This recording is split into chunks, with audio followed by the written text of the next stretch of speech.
C global કોસ્ટોર કોન્ફરન્સનું આયોજન મુખ્યમંત્રી ભૂપેન્દ્ર પટેલ સંબોધન કરી રહ્યા છે। સીધા ત્યાં જઈએ। આગળ કેવી રીતે વધાય એના માટે સરકાર ઘણી બધી યોજનાઓ બનાવી છે। ગુજરાત સરકાર દરેકે દરેક બિઝનેસ આજે ગ્રોથ એન્જિન દેશનું જ્યારે બનાવ્યું છે માનનીય વડાપ્રધાનશ્રી, તો એનું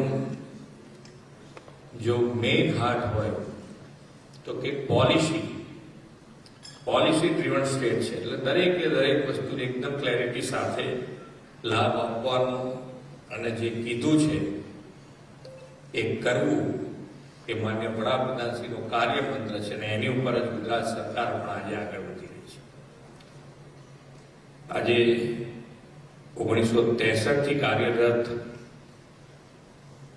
આ એસોસિએશન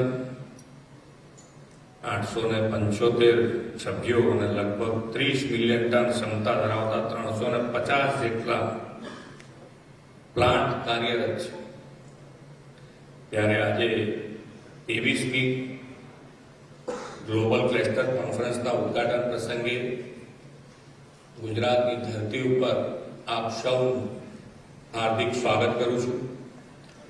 વિશ્વ નેતા અને યશસ્વી વડાપ્રધાનશ્રીના માર્ગદર્શનમાં ગુજરાતે હંમેશા ઉદ્યોગ અને કૃષિ ક્ષેત્રે નવીનતાઓ અપનાવી છે। શ્રી નરેન્દ્રભાઈના વિઝનરી નેતૃત્વમાં ગુજરાત માત્ર દેશનું આર્થિક ગ્રોથ એન્જિન જ નહીં પરંતુ ઉદ્યમશીલતાનું પ્રતીક બની ગયું છે। વડાપ્રધાનશ્રીએ કૃષિ આધારિત ઉદ્યોગોને પણ નવી દિશા આપીને ગ્રામીણ અર્થતંત્રને સક્ષમ બનાવ્યું છે। એરંડા જેવા પરંપરાગત કૃષિ પાકો અને ઉત્પાદનોનો વેલ્યુ એડિશન કરવાની સાથે સમયના અનુરૂપ નવતર આયામો અપનાવ્યા છે। ગુજરાત દેશભરમાં એરંડો એટલે કે કેસ્ટરનું અગ્રીમ ઉત્પાદક રાજ્ય છે। વર્લ્ડ કેસ્ટર માર્કેટમાં પણ ગુજરાત મોટો ફાળો ધરાવે છે।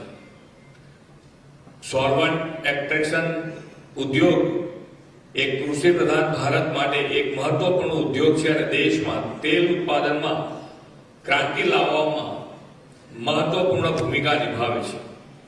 ગુજરાતના ઉદ્યોગપતિઓ અને ઉત્પાદકોએ જે નિષ્ઠા અને દ્રઢતાથી આ ક્ષેત્રને નવી ઊંચાઈ પહોંચાડ્યું છે તે પ્રશંસનીય છે। ટેકનોલોજી અને નવીન ઉદ્યોગ નીતિઓ દ્વારા કૃષિ અને ઉદ્યોગ એક સાથે પ્રગતિ કરી શકે તે ગુજરાતના ખેડૂતો અને ઉદ્યોગપતિઓએ સાબિત કર્યું છે। આજનો આ કાર્યક્રમ એરંડા ઉદ્યોગ માટે સાથે સંકળાયેલા ખેડૂતો અને ઉદ્યોગોના વ્યાપક હિતમાં વધુ સારી રીતે આ ક્ષેત્રનો વિકાસ થાય તે માટેનું યોગ્ય પ્લેટફોર્મ છે।